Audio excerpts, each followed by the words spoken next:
Welcome to our channel. Today we how to uninstall Terraform CLI and state helpers step by step clearly. To uninstall Terraform CLI, start by locating the installed package on your system. For Windows users, open the command prompt as an administrator. Type word Terraform to find the installation path. Navigate to the installation directory using the cd command. Once in the directory, use del terraform.exe to delete the executable.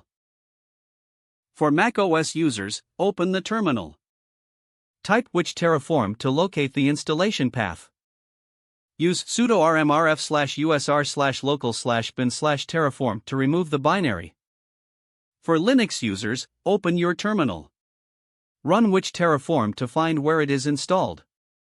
Use sudo rmrf/usr/local/bin/terraform to remove the binary. Next, you need to remove Terraform state helpers. These helpers are usually found in your user directory.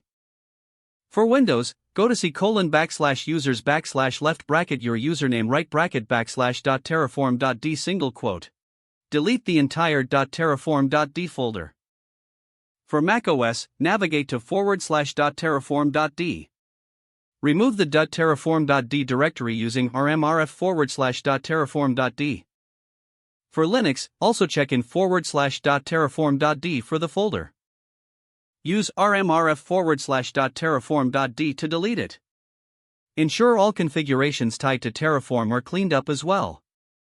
Check your project directories for any residual Terraform files. Remove any Terraform-related files you find, like .tf and .state files. Finally, confirm the uninstallation. Type Terraform version in your terminal or command prompt. You should see a message indicating that Terraform is not recognized. If the page does not load, refresh the browser or try again in a private or incognito window.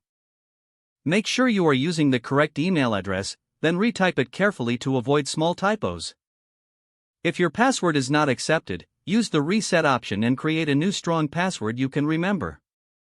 Don't forget to like this video and subscribe to our channel for more step-by-step tech guides.